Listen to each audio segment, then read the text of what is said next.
नाज़रीन अस्सलाम वालेकुम। सियासत टीवी के खुसूसी प्रोग्राम खबरों ख्याल में आपका खैर मकदम है। मैं मोहम्मद रियाज अहमद और मेरे साथ ये सैयद सज्जादुल हसनैन हमेशा की तरह आपके सामने अहम खबरें लिए हाजिर हुए हैं। नाज़रीन, जैसा कि आप जानते हैं कि हम जो खबरें आपके सामने पेश करते हैं वो कल के अखबारात की सुर्खियाँ बनती हैं। न सिर्फ सुर्खियाँ बनती हैं बल्कि उन खबरों को इलेक्ट्रॉनिक मीडिया गैर मामूली अंदाज में नश्र करता है। इसी तरह सोशल मीडिया पर ये खबरें वायरल होती हैं। बहरहाल नाज़रीन, जहाँ तक खबरों का सवाल है, आपको बता दें कि लोकसभा की जो हालत है वहाँ जिस अंदाज में अपोजिशन एहतजाज कर रही है, और मैं समझता हूँ कि वो जमहूरियत के लिए गैर मामूली चीज़ है। वैसे में नाज़रीन, आपने देखा कि किस तरह 10 या 11 वर्षों के दौरान हिंदुस्तान की क्या हालत हो गई है। यहाँ की गंगा जमनी तहजीब को किस तरह तबाह बर्बाद कर दिया गया, यहाँ की फिरका वाराना हम आहंगी, उसकी सालिमियत और इत्तेहाद को किस तरह बर्बाद किया गया, आप ये अच्छी तरह जानते हैं। अब तो यह हाल हो गया है कि किसी भी मस्जिद पर कोई भी दावा कर सकता है कि यहाँ पर मंदिर था और मंदिर तोड़कर मस्जिद बनाई गई, और ये हो रहा है सिर्फ और सिर्फ बीजेपी ज़ेर इख्तिदार रियासतों में, और उसके जो असरात है वो अपोजिशन ज़ेर इख्तिदार रियासतों में भी दिखाई दे रहे हैं। मिसाल के तौर पर आप देखेंगे कि अखिलेश यादव ने आज लोकसभा में एक फिक्र अंगेज और वलवला अंगेज तकरीर करते हुए कहा कि जिस तरह जो लोग खुदाई चाहते हैं, जो लोग मजहबी मुकामात का एहतराम नहीं करते, वो दरअसल हिंदुस्तान की गंगा जमनी तहजीब को तबाह व बर्बाद कर रहे हैं। और आपको ये बता दूं कि जहां संभल की जामे मस्जिद का सवाल है, उसके बाद आपने देखा कि किस तरह दरगाह हज़रत ख्वाजा गरीब नवाज रहमतुल्लाह अलैह पर भी दावा कर दिया गया। फिर उसके बाद आपने देखा कि अजमेर ही में वाक़ 2.5 दिन का झोपड़ा, वो भी एक मस्जिद है, उस पर भी यानी फिरका परस्त दरिंदों ने दावा किया है। अब जो खबर आ रही है वो ये है कि बदायूं की जामे मस्जिद के पर भी दावा किया गया और आज वहां अदालत में समाअत हो रही है। और तीसरी तरफ आप देखेंगे कि कर्नाटक में भी इस तरह की हरकत की गई। कर्नाटक में वाक़ पीर पाशा बंगला दरगाह को बीजेपी के एक रुकन असेंबली ने कहा कि ये दरअसल अनुभव मंडपम है, और आप अच्छी तरह जानते हैं कि अनुभव मंडपम क्या होता है। वज़ीर आज़म ने इस बारे में क्या कहा था? वज़ीर आज़म का कहना था कि अनुभव मंडल दुनिया की पहली पार्लियामेंट थी। तो आप अंदाजा कीजिए वज़ीर आज़म नरेंद्र मोदी किस तरह की नॉलेज रखते हैं। वो तो ऐसा लगता है कि इल्म का समंदर है और उन्हें ये पता नहीं कि हिंदुस्तान में क्या क्या चीज़ है। बात पाकिस्तान में जो चीज़ें होती हैं या इमारतें होती हैं वो हिंदुस्तान में बता देते हैं, और हिंदुस्तान में जो चीज़ें होती हैं वो अजीब गरीब अंदाज में बयान कर देते हैं। ये एक बात रही। और दूसरी तरफ आपको बता दूं कि महाराष्ट्र के आज़ाद मैदान में नई हुकूमत की तश्कील की तैयारियां जारी हैं, लेकिन इसी दौरान आपको बताना ज़रूरी है कि एकनाथ शिंदे को सियासी बीमारी लग गई है, यानी सियासी बुखार का शिकार हो गए हैं, और थाना के एक हॉस्पिटल में उनका इलाज किया जा रहा है। अब इनका इलाज हॉस्पिटल में है या फिर ओहदे चीफ मिनिस्ट्री में है, ये अहम सवाल है जिसके बारे में हम सज्जाद साहब से पूछेंगे। लेकिन एक बात जरूर है कि फिल वक्त फडणवीस मुंबई में है और एकनाथ शिंदे हैं थाना के एक हॉस्पिटल में, और अजीत पवार दिल्ली में है। अब अंदाजा कीजिए कि किस तरह की वहां नाराजगियां पाई जाती है। और तीसरी अहम खबर यह है कि डोनाल्ड ट्रंप धमकी आमेज जबान इस्तेमाल कर रहे हैं हिंदुस्तान के खिलाफ, ब्रिक्स ममालिक के खिलाफ। अब तो उन्होंने कह दिया है कि अगर गजा में जो यरगमाली हैं उन्हें रिहा नहीं किया जाता 20 जनवरी तक, तो फिर वो मशरिक़ वस्ता को तबाह व बर्बाद कर देंगे और जहन्नुम बनाकर रख देंगे, और इसके लिए वो जिम्मेदार होंगे जो इंसानियत के खिलाफ मजालिम ढा रहे हैं। तो बहरहाल हम चलते हैं सज्जाद साहब के पास और पूछते हैं कि अखिलेश यादव ने जिस अंदाज में कहा है कि हिंदुस्तान में जानबूझकर बीजेपी ज़ेर इख्तिदार रियासतों में गंगा जमनी तहजीब और हिंदुस्तानी उख़्वत को नुकसान पहुंचाया जा रहा है। ये देखिए, यकीनन एक खुशाइन बात है कि जो है पार्लियामेंट में अब खुल के जो है अपोजिशन लीडरान बोलने लगे हैं, वरना इन मुद्दों पे बाबरी मस्जिद पे तो कोई ज़ुबान खोलने की हिम्मत नहीं करता था। ये वही अखिलेश यादव हैं जिनके वालिद मुलायम सिंह यादव ने जब बाबरी मस्जिद की शहादत के लिए लोग वहाँ मस्जिद के पास जमा हुए थे तो गोली चला दी थी। अखिलेश यादव ने आज लोकसभा में कहा कि गोली चलाने वाले तहजीब पे गोली चला रहे हैं, गोली चलाने वाले वहाँ की गंगा जमनी तहजीब पे गोली चला रहे हैं। वो एक इंसान पे गोली नहीं चला रहे हैं, वो वहाँ की तहजीब पे गोली चला रहे हैं। गोली चलाने वाले वो जो है नफ़रत का एक बीज, नया बीज बो रहे हैं। और उन्होंने खुल के कहा कि मस्जिद की खुदाई का जो काम करने के लिए आए हैं वो लोग, वो मस्जिद की खुदाई नहीं कर रहे हैं बल्कि हमारी तहजीब को खोदना चाहते हैं, पूरी तरीके से हमारी तहजीब को ख़त्म करना चाहते हैं। हमारी तहजीब जो गंगा जमनी तहजीब है उस तहजीब को खोदना चाहते हैं, सदियों पुरानी तहजीब। वो मस्जिद जो सदियों पुरानी है और मस्जिद के साथ ये तहज़ीब भी सदियों पुरानी है, लेकिन इस तहज़ीब पे जिस तरह से जो है खोदने का काम किया जा रहा है तहज़ीब को, ये बहुत ही ज़्यादा तशवीशनाक है। उन्होंने दो टूक अंदाज में कहा कि रची गई साजिश है। उन्होंने कहा कि पहले जिस तरीके एक सियासी साजिश उन्होंने करार दिया और कहा कि पहले तो 13 तारीख को वहाँ पे ज़िमनी चुनाव था यूपी में, लेकिन उसको 20 तारीख को किया गया।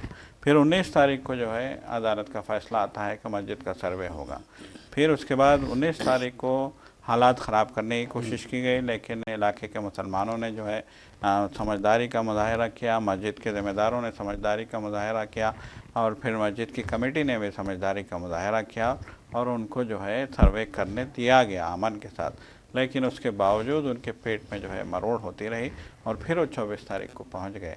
बहुत ही जो है जब 24 तारीख को वो आए तो उनके साथ कई लोग थे जो शरंगेज़ नारे लगा रहे थे। जो एक मुस्लिम बस्ती में एक मुसलमानों की एक शाही मस्जिद में, शाही मस्जिद के बाबू दाखिले पे खड़े होकर आप शरंगेज़ नारे लगाएंगे तो दूसरे मानों में आप उकसा रहे थे इलाके के लोगों को और आपने उकसाया, आप इसके ज़िम्मेदार हैं। तो यकीनन देखिए, जैसा कि अभी आपने कहा कि मोदी सरकार पे सिर्फ अखिलेश यादव ही नहीं बल्कि समाजवादी के एक और रहनुमा भी राज्यसभा में इस मसले पे बात की है। देखिए, हम ये देख रहे हैं कि गुज़िश्ता एक हफ्ते से राज्यसभा और लोकसभा की कार्रवाई पूरी तरह से शोर शराबे का शिकार थी।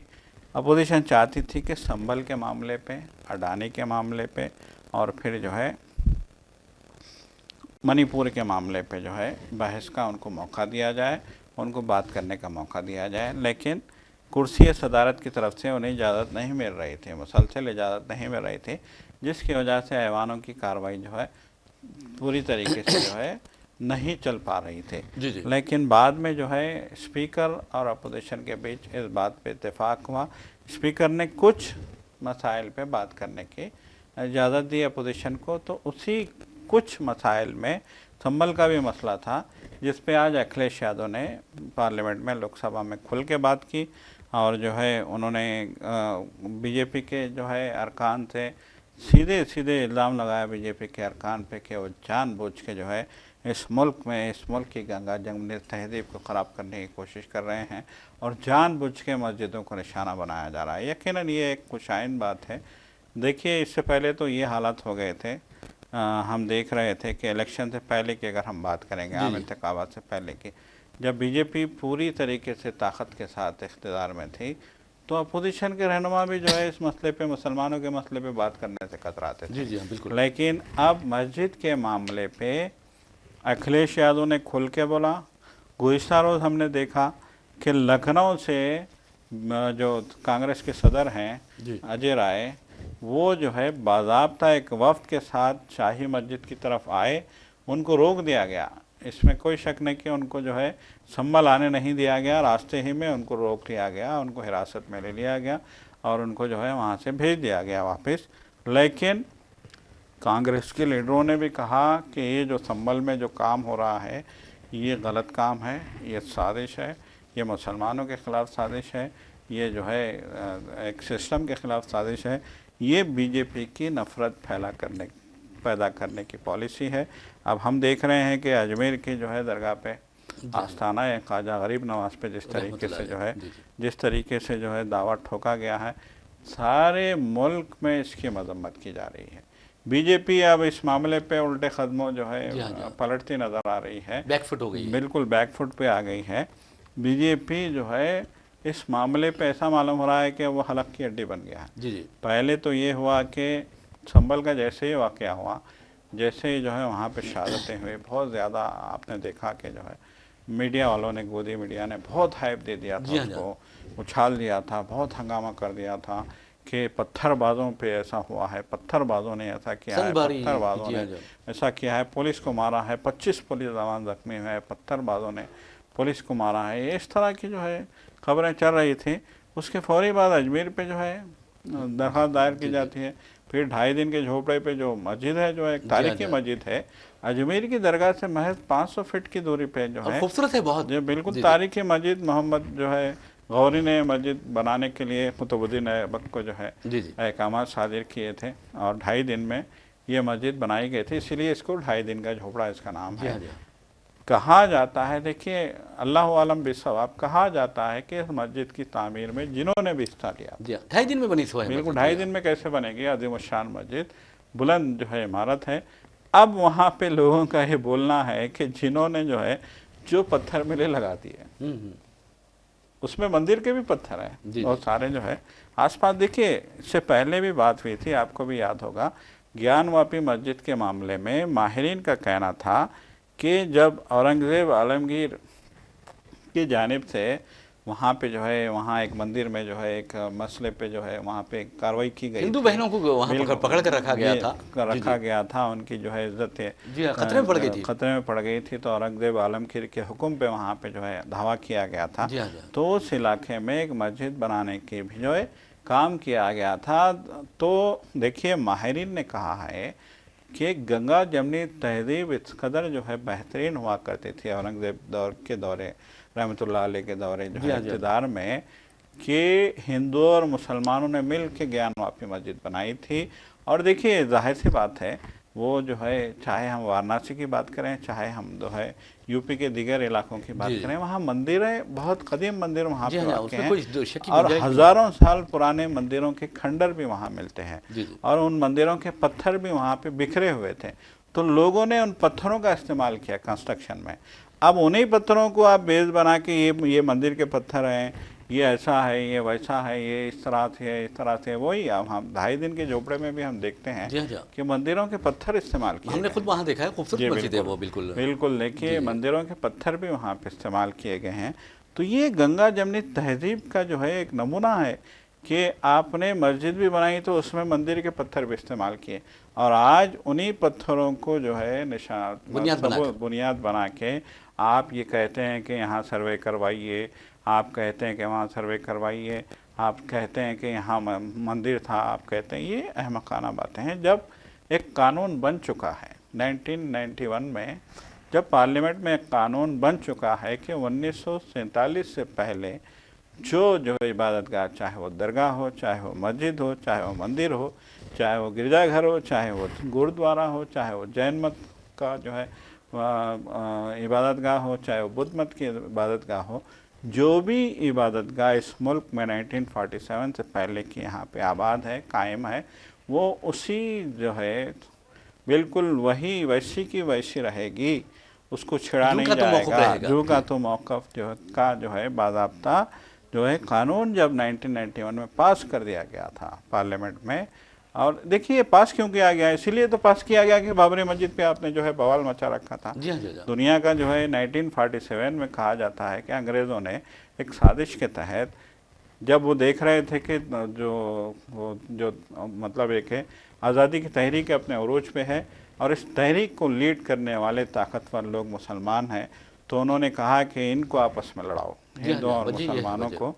मुसलमान भी हिंदुओं के साथ कंधे से कंधा मिला के जो है, हम खान अब्दुल गफ्फार खान को कैसे फरामोश कर सकते हैं? बिल्कुल नहीं कर सकते। हम मौलाना आज़ाद ही को नहीं, बल्कि एक बहुत बड़ा उलमा की जो है एक बहुत बड़ी जमात थी जो इस तहरीक में महात्मा गांधी के कंधों से कंधे मिला के जो है काम कर रही थी। तो अंग्रेज़ों ने हिंदुओं और मुसलमानों को लड़ाने के लिए ये एक जो है एक शरीयत जिसको कहते हैं, अभी हमारे गोदी मीडिया वाले तो शरीयत कहते हैं, आज भी बड़े जो है धड़ल्ले से उनके मुंह से झाग निकल रहे थे, शरीयत की बात वो कर रहे थे। तो एक साजिश जो वो कहते हैं कि अंग्रेज़ों ने साजिश की, जिसके नतीजे में वहाँ पे एक मूर्ति रखी गई बाबरी मस्जिद की, जहाँ नमाज की जगह पे, मिंबर की जगह पे, वहाँ पे जहाँ पे जो है मुसल्ला है, जहाँ पे इमाम नमाज पढ़ाते हैं, वहाँ पे एक मूर्ति रखी गई और ये जो है गांव में फैला दिया गया कि यहाँ पे जो है राम जी की पैदाइश हुई थी। देखिए आज लोग कह रहे हैं गांव के कि आपने तो 40 साल ये हल्ला मचाया कि यहाँ पे राम जी की पैदाइश हुई थी, लेकिन आपने जब मंदिर बनाया तो वहाँ से आपने पूरी तरीके से उस जगह को छोड़ के आपने 3 किलोमीटर दूर बनाया, बिल्कुल दूसरी जगह पे आपने मंदिर बनाया। तो फिर आप कहाँ जो है ईमानदार हैं इस मामले, किसी भी मामले में। मैं समझता हूँ कि ये ईमानदारी की बात नहीं है, बल्कि ये कुदरत का कमाल है। बिल्कुल, कुदरत जो चाहती है वही होता है। जहाँ मस्जिद होती है वो मस्जिद हमेशा रहती है। और आपने देखा कि लाख कोशिशों के बावजूद भी बाबरी मस्जिद पर वो मंदिर नहीं बना सके। हालांकि ये दावा कर रहे हैं कि हमने मंदिर बना ली है, मंदिर बना ली है, मुबारक हो, लेकिन जहां तक बाबरी मस्जिद का सवाल है उस पर तुमने मंदिर नहीं बना सकी। ये कुदरत का कमाल है। वैसे भी नाज़रीन आपको बता दूं कि जहां तक हम बात कर रहे थे संभल की मस्जिद की, और सज्जाद साहब ने जिस तरह बताया अजमेर शरीफ की दरगाह, और उसके बाद आप देखेंगे कि 2.5 दिन के झोपड़े की बात की है। अब आपको बता दूं कि फिरका परस्त दरिंदे किसी ना किसी तरह हिंदुस्तान के माहौल को, हिंदुस्तान की फजा को खराब करने की कोशिश में मसरूफ है। और ये किस लिए किया जा रहा है? हो सकता है कि अडानी का जो मसला, अमरीकी जो प्रोसिक्यूटर ने फर्द जुर्म आयद किया है अडानी के खिलाफ और वारंट गिरफ्तारी जारी किए हैं, हो सकता है कि उस कजिए पर पर्दा डालने के लिए इस तरह के मसाइल छेड़े जा रहे हैं। और दूसरी तरफ आप देखेंगे कि किस तरह संभल की मस्जिद को के बाद आपने देखा कि कैसे अजमेर शरीफ को निशाना बनाया गया, फिर उसके बाद 2.5 दिन के झोपड़े को निशाना बनाया गया। अब तो बदायूं की जामे मस्जिद को भी कहा जा रहा है कि वहां पर मंदिर थी और मंदिर तोड़कर मस्जिद बनाई गई। और जहां तक संभल का सवाल है, आपको बता दूं कि संभल की मस्जिद 1526 में तामीर की गई थी। मीर हिंदू बेग ये दरबारी थे, बाबर के दरबारी थे, उन्होंने ये मस्जिद बनाई थी। और आपको यह भी बताना जरूरी है कि इसके 2 साल बाद 1528 में बाबरी मस्जिद मीर बाकी ताशखंदी जो ताशखंद से ताल्लुक रखते थे, अकबर के दरबारी थे, उन्होंने ये मस्जिद बनवाई थी। और बता दूं ये भी कि जहां तक बाबर का सवाल है, बाबर 5 साल तक हिंदुस्तान में रहे और 5 साल के बाद उनकी मौत हो गई। और आपको ये बताना जरूरी है कि उन 5 वर्षों के दौरान 3 मसाजिद तामीर की गई। एक तो बाबरी मस्जिद, दूसरी आप देखेंगे कि जामे मस्जिद जो शाही मस्जिद है संभल की वो तामीर की गई, और एक पानीपत की मस्जिद तामीर की गई। और जहां तक संभल की मस्जिद का सवाल है, आप देखेंगे इस कदर खूबसूरत मस्जिद है वो, देखने वाला देखते ही रह जाता है। उसके जो पुराने डिजाइन आपको मिलेंगे तस्वीर में, तो आप देखेंगे कि कितनी खूबसूरत मस्जिद तामीर की गई। और फिर आपने देखा कि किस तरह फिरका परस्त दरिंदों ने वहां पर मंदिर होने का दावा कर दिया। और फिर अखिलेश यादव ने लोकसभा में यह बात कही है कि उन्होंने और अपोजिशन जमातों ने, सारे हिंदुस्तान ने इस बात का सख्त नोट लिया है कि एक जानबूझकर एक मस्जिद को निशाना बनाया गया और 5 नौजवान अपनी जिंदगियों से महरूम हो गए। और जहां तक संभल का सवाल है, आपको बता दूं कि संभल कोई मामूली इलाका नहीं है। संभल हिंदुस्तान का दारुल सल्तनत था, हिंदुस्तान का की कैपिटल सिटी थी, दारुल हुकूमत थी संभल। और सिकंदर लोधी ने 4 वर्षों तक संभल को अपना दारुल हुकूमत यानी अपनी हुकूमत का सदर मुकाम बना रखा था। ये संभल है। और संभल के बारे में आपको बता दूं कि अक्सर लोग नहीं जानते कि मिथेनॉल की जो मार्केट है जनूबी एशिया में सबसे बड़ी मार्केट अगर कहीं है तो वो संभल की है, जहां से देखेंगे मिथेनॉल मगरबी यूरोप और चीन को एक्सपोर्ट किया जाता है। तो यह संभल की तारीख है। और संभल के बारे में आपको यह बता दूं कि एक मुस्लिम अक्सरियत इलाका है, तकरीबन 77.67% वहां पर मुस्लिम आबादी है। और आप देखेंगे कि जहां पर भी बीजेपी हुकूमतें हैं वहां पर इस तरह की कोशिशें की जा रही है, एक नए नए मसाइल पैदा करते हुए अवाम को परेशान किया जा रहा है। हिंदुस्तान की मईशत को मैं समझता हूं कि तबाह और बर्बाद किया जा रहा है। और उनके पीछे एक ही मकसद है, हिंदू राष्ट्र। जबकि बाबा साहब अम्बेडकर ने वाज़ेह तौर पर कहा कि हिंदू राष्ट्र हो या हिंदू राज हो, हिंदुस्तान के लिए एक बड़ी आफत होगा, उन्होंने ये बात कह दी थी। तो कहने का मतलब यह है कि हिंदुस्तान को तबाह और बर्बाद करने वाली जो ताकतें हैं, वो दाखिली ताकतें, वो हिंदुस्तान को तबाह कर रही हैं। अब हमें ना पाकिस्तान की दुश्मनी की जरूरत है, ना चीन की दुश्मनी की जरूरत है, क्योंकि ये जो गद्दार हैं वो मुल्क में ही मौजूद हैं और मसाजिद को निशाना बनाते हुए, मुसलमानों को निशाना बनाते हुए, अक़लियतों को निशाना बनाते हुए अमन व अमान को तबाह व बर्बाद कर रहे हैं। तो बहरहाल नाज़रीन, ये तो नेशनल लेवल का मसला था। अब इंटरनेशनल लेवल पर हम चलते हैं। ट्रंप ने, आपने देखा कि किस तरह ब्रिक्स ममालिक को धमकी दी है। और ट्रंप की जो बॉडी लैंग्वेज है उससे जाहिर हो रहा है कि अब वो धमकियां ही देने वाले हैं। मिसाल के तौर पर उन्होंने हिंदुस्तान के बशमुल रूस को, चीन को, और आपने देखा कि किस तरह ब्रिक्स ममालिक को उन्होंने धमकी दी है कि अगर तुम डॉलर के मुकाबिल मुतबादिल करेंसी मुतारिफ करवाने की कोशिश करोगे तो फिर तुम पर अमेरिका में तिजारत पर पाबंदी आयद कर दी जाएगी या फिर 7% टैक्स आयद किया जाएगा। अब ट्रंप ने कहा है, हमास को धमकी दी है, अल्टीमेटम दिया है कि अगर 20 जनवरी तक यरगमालियों को, यहूदी यरगमालियों को, इसराइली यरगमालियों को हमास रिहा नहीं करती तो वो मशरिक़ वस्ता को जहन्नुम बना देंगे। इस तरह की बात की है। तो सज्जा साहब, आप ये बताइए कि क्या ट्रंप धमकियां देने के लिए सदर बने हैं? जी बिल्कुल, ये तो पुरानी आदत है ट्रम्प की। हमने जो है इससे पहले भी बात की है कि इससे पहले जो इक़्तिदार में थे वो, आज से जो है 5 साल पहले जब वो इक़्तिदार में थे, तो उस वक्त भी वो जो है, आपको याद होगा कि उन्होंने जो है इसी तरीके से धमकियां देने का अपना रवैया अपनाया था। जी। और बहुत सारे उनके काम अहमकाना भी थे, जिसमें एक बड़ा काम ये था कि उन्होंने तल अवीव से अमेरिकी सिफारत खाने को यरूशलेम मुंतकिल कर दिया था, जबकि यरूशलेम जो है एक बैनुल अक़वामी तनाज़े के तहत अक़वाम मुत्तहिदा में जो है उसका मसला ज़ेर इल्तिवा मसला था वो। और यरूशलेम पे ज़ाहिरी बात है यरूशलेम फ़लस्तीन का दारुल हुकूमत था, लेकिन इज़राइल ने जो है कब्ज़ा कर लिया था। ख़ास तौर पे जो है मशरिक़ी यरूशलेम पे हम देखते हैं कि इज़राइल का कब्ज़ा है, जहाँ पे कि मस्जिद अक़सा भी है, गुंबद जो है सुखरा भी है वहाँ पे।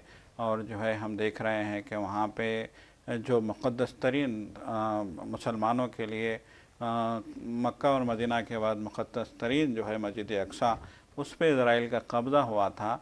लेकिन आलमी अदालत भी इसको नहीं मानती, अक़वाम मुत्तहिदा भी इसको नहीं मानता, और सभी का ये मानना है कि अभी इस पर तस्फ़िया नहीं हुआ है, ज़ेर तस्फ़िया है। तो जब तक तस्फ़िया नहीं हो जाता ये आलमी कंट्रोल में रहेगा, और इसके मेंटेनेंस की जिम्मेदारी उर्दन को जो है दी गई थी खास तौर पे। जी। एक बात ये है, देखिए जहाँ पर मशरिक़ी यरूशलेम का सवाल है, आप देखेंगे कि फ़लस्तीनी दावा करते हैं कि ये हमारा दारुल हुकूमत है, और उनका दावा बिल्कुल सच्चा है और वाजबी भी है। लेकिन अफसोस की बात, जिस तरह आपने हवाला दिया है कि जेड कश्नर जो उनके दामाद है, उनकी बेटी इवांका ट्रंप के शौहर हैं वो, तो बहरहाल उनकी कोशिशों से मैं समझता हूँ कि वहाँ मक्कारी व अय्यारी की गई, और फिर मशरिक़ी यरूशलेम में तल अवीव में जो अमरीकी सिफारत खाना था उसे मुंतकिल कर दिया गया। तो इसका मतलब ये है कि ट्रंप ने मशरिक़ी यरूशलेम को, जो कि फ़लस्तीनियों का दारुल खिलाफा है, उसे इसराइल का दारुल खिलाफा तस्लीम किया। ये नाइंसाफ़ी नहीं तो और क्या है। बिल्कुल, ये जो जब भी उस ज़माने में देखिए, उस ज़माने में अक़वाम आलम ने कहा था कि ये जो फैसला है ये पागलपन है। उन्होंने कहा था कि तल अवीव में सिफारत खाने हैं सारी दुनिया के, तो आप अचानक वहाँ से अपना सिफारत खाना जो है मशरिक़ी यरूशलेम मुंतकिल कर रहे हो यरूशलेम में, तो आपका जो है ये पागलपन है, ये जो है दुनिया ने भी कहा था। तो बहरहाल जो है ट्रंप पागलपन के लिए जाने जाते हैं। तो अब हम देख रहे हैं कि उन्हें हमास को धमकी दी है कि 20 तारीख को मैं सीट पे बैठ रहा हूँ, कुर्सी पे बैठ रहा हूँ, और उससे पहले आपको जो है तमाम यरगमालियों को जो है छोड़ देना चाहिए। जो कौम शहादत से जो है शहादत के गले लगाती है, उस कौम को अगर ट्रम्प डराने की कोशिश करेंगे तो देखिए आप 1 साल से वो लोग जिहाद की हालत में हैं। बिल्कुल बच्चे 14 माह हो चुके हैं। बिल्कुल, बच्चे शहीद हो रहे हैं, ख़वातीन शहीद हो रहे हैं। उन्होंने हज़ारों 50,000 से ज़्यादा लोगों ने अपनी जानें निछावर की हैं, और मुसलसल उनकी जो नस्लें हैं वो हालत जंग में हैं। 1967 से हम हिस्ट्री उठा के देखेंगे, बिल्कुल तो 1967 से वो लोग हालत जंग में हैं। इज़राइल चाहे कितनी मक्कारी कर ले, कितनी साजिशें कर ले, कितना जो है उनको मारने की कोशिश कर ले, कितनी बमबारी कर ले, कितना, देखिए आप जो जुल्म और सितम हुआ है वहाँ पे, इंसानियत के रोंगटे खड़े हो गए हैं। वही अमेरिका जिसके अब सदर बनने जा रहे हैं ट्रम्प, अमेरिका का बच्चा इस बमबारी के जुल्म के खिलाफ जो है उठ खड़ा हुआ था। बाइडन की कमी का मतलब है कि पार्टी की हार की बुनियादी वजह यही थी, उनकी बदवाएं, बिल्कुल, के लोग कह रहे थे कि आप क्यों गए इज़राइल की सपोर्ट में, वहाँ पे क्यों गए, आपने मासूम बच्चों को क्यों मरवाया, आपने क्यों बम मारी, आपने हथियार क्यों भेजे, आपने बम क्यों भेजे, आपने जो है अपने बहरी बेड़े क्यों भेजे। अमेरिका के लोग ये सवाल कर रहे हैं बाइडन से। अब ट्रम्प कह रहे हैं कि हमास को जो है ख़त्म कर देना चाहिए। इस्माइल हनिया को जिसने शहीद किया उसका क्या होगा, याहिया निस्वार को जिसने शहीद किया उसका क्या होगा, ये जो गजा को खंडर बनाया उसका क्या होगा। जब एक आलमी अदालत जो है जंगी जराइम की, जब नेतन्याहू को मुजरिम ठहरा रही है, तो उसका क्या होगा, उस पर तो आप बात नहीं करेंगे। बस हमास को ही धमकी नहीं, अब मैं समझता हूँ कि हमास को ही धमकी नहीं दे रहे हैं, बल्कि मैं समझता हूँ कि वो खुद मशरिक़ वस्ता में अपने हलीफों को भी धमकी दे रहे हैं कि तुम लोग क्या कर रहे हो, तुम लोग हमारे हुक्म की ताबेदारी करो और वहाँ जंगबंदी कराओ और यरगमालियों को रिहा कराओ। यानी मैं समझता हूँ कि कतर पर भी दबाव डाला जा रहा है, क्योंकि वहाँ पर हमास का सियासी दफ्तर है, और कतर ने हमेशा मसालेहत जो करवाई है गैर मामूली अंदाज में करवाई है। तालिबान का देखिए वहाँ पर सियासी दफ्तर था, और हमास का वहाँ पर सियासी दफ्तर है। अब वहाँ पर यह कहा जा रहा है कि आप हमास पर दबाव डालें और हमास से कहें कि हमारे साथ जंगबंदी का माहला करें और उससे पहले यरगमालियों को रिहा करें। अब ट्रंप ये कोशिश कर रहे हैं कि सारे मशीक वस्ता को जहन्नुम में तब्दील कर देंगे। सामान 100 बरस का है, पल की खबर नहीं, कल क्या होने वाला है नहीं मालूम। और ट्रंप कह रहे हैं कि 20 जनवरी तक आप ये करें, 20 जनवरी तक आप वो करें। लेकिन अगर ये हो गया वो हो गया तो फिर क्या होगा, ये ट्रंप को सोचने की जरूरत है। वैसे नाज़रीन आपको बता दूं कि जहां तक ट्रंप का सवाल है, ट्रंप हमास को दहशतगर्द तंजीम कहते हैं, मगरबी मीडिया हमास को दहशतगर्द तंजीम करार देता है। तो अब अंदाजा कीजिए कि जो शहीद हो रहा है कि वो दहशतगर्द है या जो लोगों का कत्लेआम कर रहा है वो दहशतगर्द है। इस्राइल ने 7 अक्टूबर 2023 को इस जंग का आगाज हुआ और आप देखेंगे कि 14 माह के अरसे के दौरान तकरीबन 44,666 फलस्तीनियों ने जामे शहादत नोश किया है। अभी भी 10,000 से लेकर 12,000 फलस्तीनी मलबे में दबे हुए हैं और इसका मतलब यह हुआ कि 70,000 के करीब फलस्तीनी शहीद हुए, 1,05,000 से ज्यादा जख्मी हुए, जिसमें से मुस्तकिल तौर पर माजूर होने वालों की तादाद 60 से 70% है। लेकिन ट्रंप को यह ख्याल नहीं आता कि यह जुर्म का इर्तिकाब किसने किया है। क्या वो दहशतगर्द नहीं है? क्या वो इंसानियत का दुश्मन नहीं है? क्या वो दज्जाली ताकतों का आलाकार नहीं है? यह ट्रंप को ख्याल आना चाहिए। और आज ट्रंप, जिस तरह बाइडन ने, सज्जा साहब आपने कहा कि मदद की है, आपको बता दूं कि 1 साल के दौरान बाइडन इंतजामिया ने इसराइल को $17 अरब की इमदाद दी है। जी, अब ट्रंप देंगे इमदाद। अब सवाल ये है कि क्या अब ट्रंप इमदाद देंगे?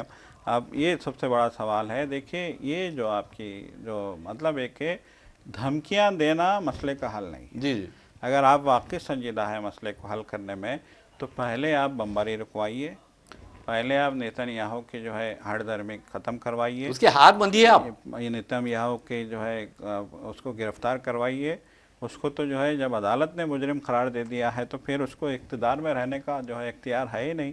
खुद इजराइल के लोग कह रहे हैं कि इसको हटाओ कुर्सी से। इवन आप इसराइल के साबिक वज़ीर दिफा और जो सरबराह है, फौजी सरबराह, उन्होंने कहा कि नेतन्याहू फ़लस्तीनियों का कत्लेआम कर रहा है और वहाँ हालात ख़राब करने में इसका अहम किरदार है। तो बहरहाल नाज़रीन, आप अंदाज़ा कर सकते हैं कि इसराइल की इस मज़मूम हरकतों की मजम्मत करना सारी दुनिया का फ़र्ज़ है, इंसानियत का फ़र्ज़ है। और इसी फ़र्ज़ को याद दिलाते हुए हम अपना प्रोग्राम खबरों ख्याल इख्तिताम को पहुँचाते हैं। अपने मेज़बान मोहम्मद रियाज अहमद और मेरे साथी सैयद सज्जादुल हसनैन को इजाज़त दीजिए। इंशाअल्लाह फिर मुलाकात होगी, फिर बात होगी। तब तक के लिए अल्लाह हाफ़िज़, खुदा हाफ़िज़।